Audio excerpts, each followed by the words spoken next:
하나님께서 이스라엘 백성들의 죄의 결과로 그들을 징계하신 적이 참 많습니다.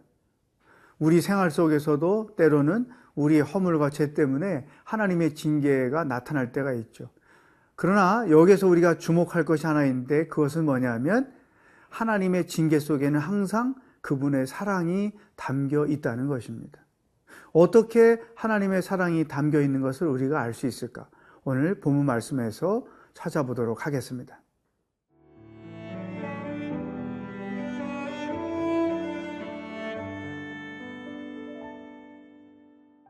이사야 60장 10절에서 22절 말씀입니다.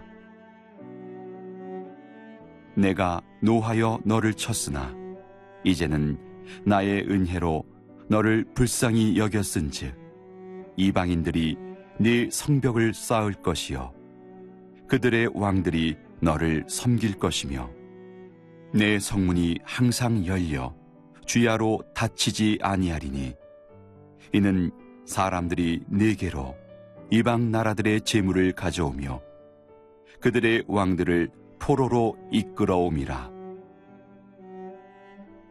너를 섬기지 아니하는 백성과 나라는 파멸하리니 그 백성들은 반드시 진멸되리라. 레바논의 영광 곧 잣나무와 소나무와 황양목이 함께 네게 이르러 내 거룩한 곳을 아름답게 할 것이며 내가 나의 발둘 곳을 영화롭게 할 것이라. 너를 괴롭히던 자의 자손이 몸을 굽혀 네게 나아오며 너를 멸시하던 모든 자가 네 발 아래에 엎드려 너를 일컬어 여호와의 성읍이라 이스라엘의 거룩한 이의 시온이라 하리라. 전에는 네가 버림을 당하며 미움을 당하였으므로 네게로 가는 자가 없었으나 이제는 내가 너를 영원한 아름다움과 대대의 기쁨이 되게 하리니 내가 이방 나라들의 젖을 빨며 뭇왕의 젖을 빨고 나 여호와는 네 구원자 네 구속자 야곱의 전능자인 줄 알리라.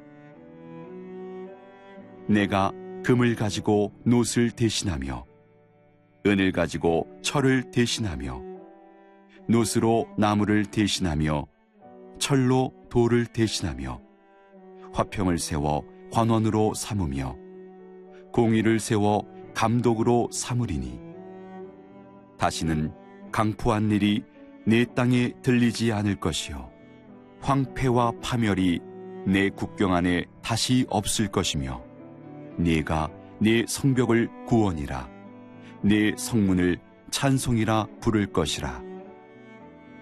다시는 낮의 해가 내 빛이 되지 아니하며 달도 내게 빛을 비추지 않을 것이요 오직 여호와가 내게 영원한 빛이 되며 내 하나님이 내 영광이 되리니 다시는 내 해가 지지 아니하며 내 달이 물러가지 아니할 것은 여호와가 내 영원한 빛이 되고 내 슬픔의 날이 끝날 것임이라.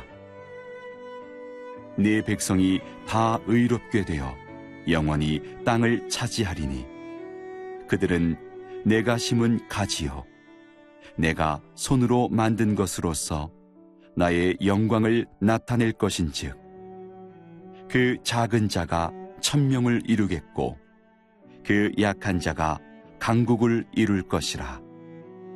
때가 되면 나 여호와가 속히 이루리라. 하나님께서 책망하시거나 징계하실 때 그곳에 하나님의 사랑도 담겨 있다는 것을 우리가 어떻게 알 수 있을까요? 그 징계 이후를 보면 알 수가 있다는 것입니다. 10절 말씀, 내가 노하여 너를 쳤으나, 이것은 하나님의 징계를 말하는 것이죠. 이제는 나의 은혜로 너를 불쌍히 여겼은즉 이방인들이 내 성벽을 쌓을 것이요 그들의 왕들이 너를 섬길 것이며.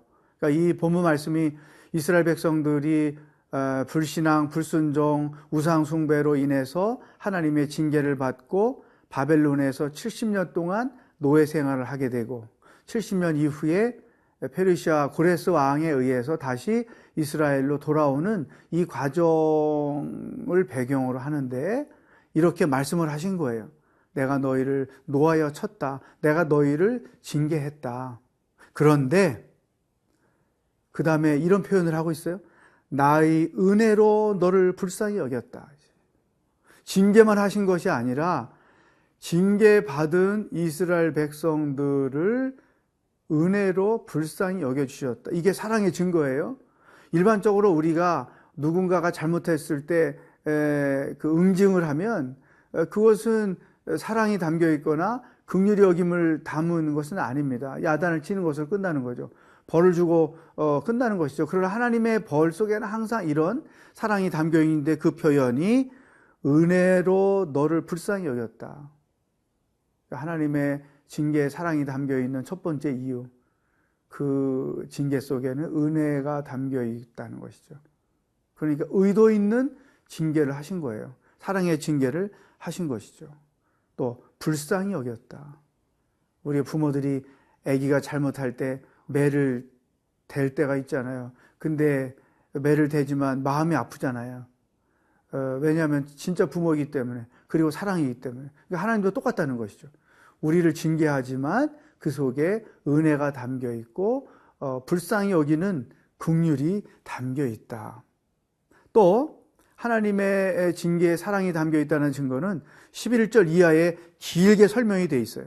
먼저 11절을 보면 내 성문이 항상 열려 주야로 닫히지 아니하리니 이는 사람들이 내게로 이방 나라들의 재물을 가져오며 그들의 왕들을 포로로 이끌어 옴이라. 이러면서 쭉 설명하는데 이게 뭐냐면 회복을 주시는 거죠. 징계로만 끝나지 않고 징계 이전보다 더 놀라운 회복을 주시는 거예요. 이게 진짜 사랑이 담겨 있는 것이죠. 우리가 믿음 생활을 할 때 때로는 하나님이 막으시기도 하고 채찍을 내시기도 하고 하나님께서 우리들에게 경고를 하시기도 하고 하지만 그 모든 하나님의 행위 속에는 항상 사랑이 담겨 있다는 것, 이것을 인식하는 것이 정말로 중요하다. 이스라엘 백성을 결코 포기하지 아니하시는 하나님의 그 사랑을 이러한 그분의 마음을 통해서도 우리가 발견할 수 있다는 것이죠.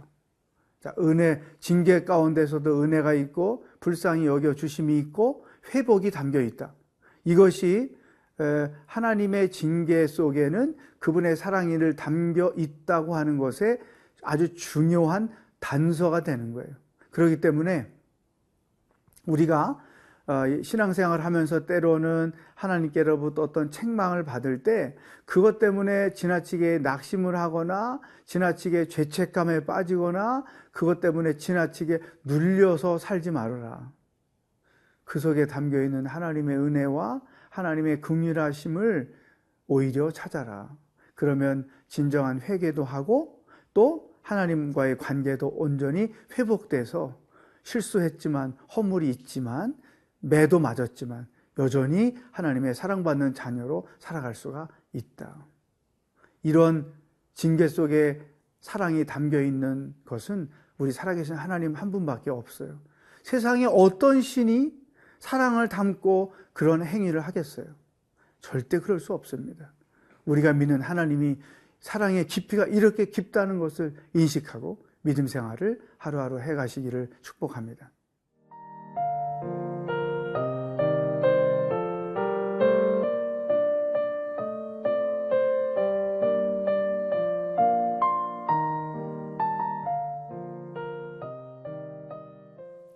하나님의 징계에 그분의 사랑이 담겨 있다는 것을 우리는 또 어떻게 알 수 있을까요?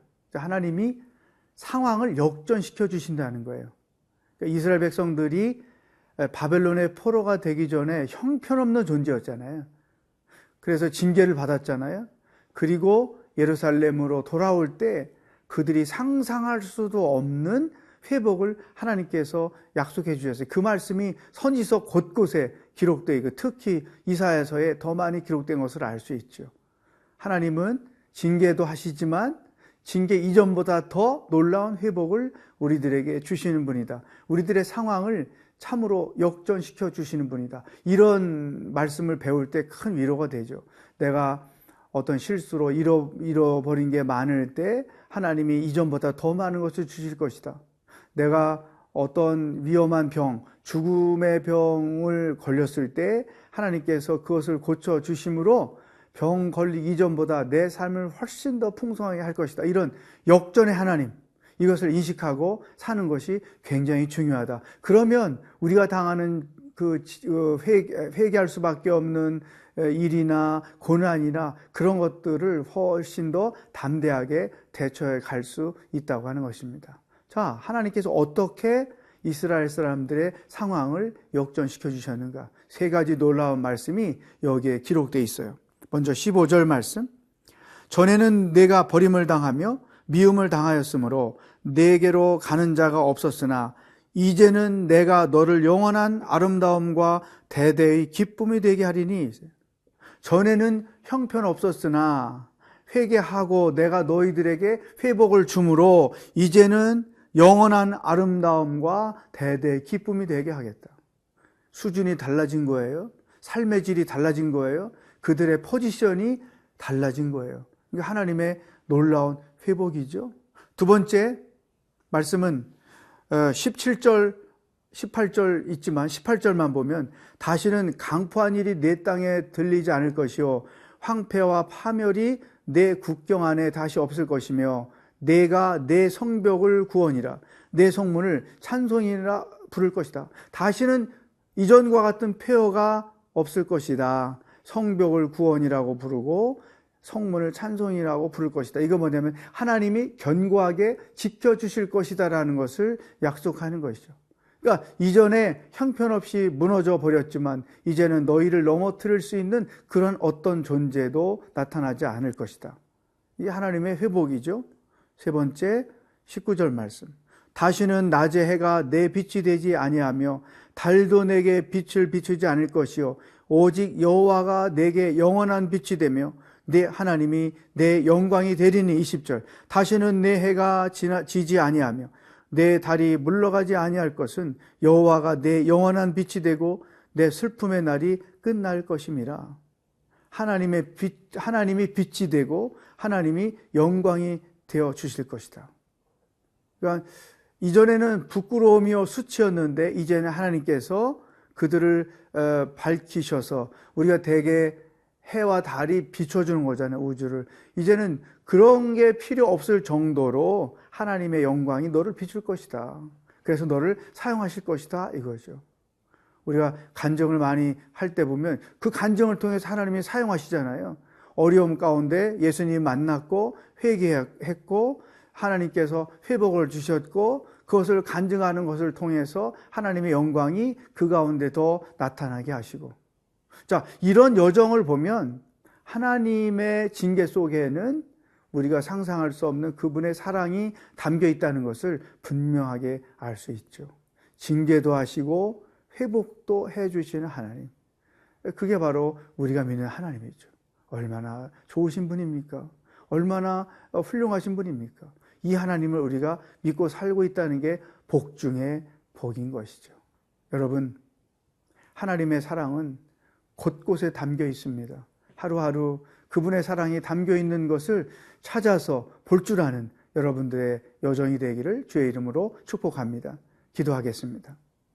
하나님, 우리가 잘못하고 죄를 지어서 징계를 받는데도 그 속에 하나님의 사랑이 담겨 있어서 너무 감사합니다.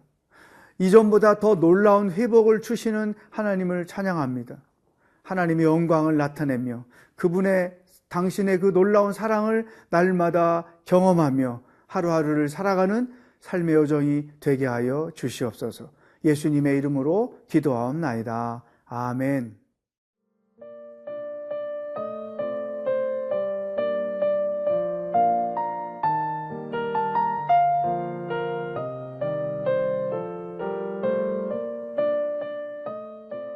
이 프로그램은 시청자 여러분의 소중한 후원으로 제작됩니다.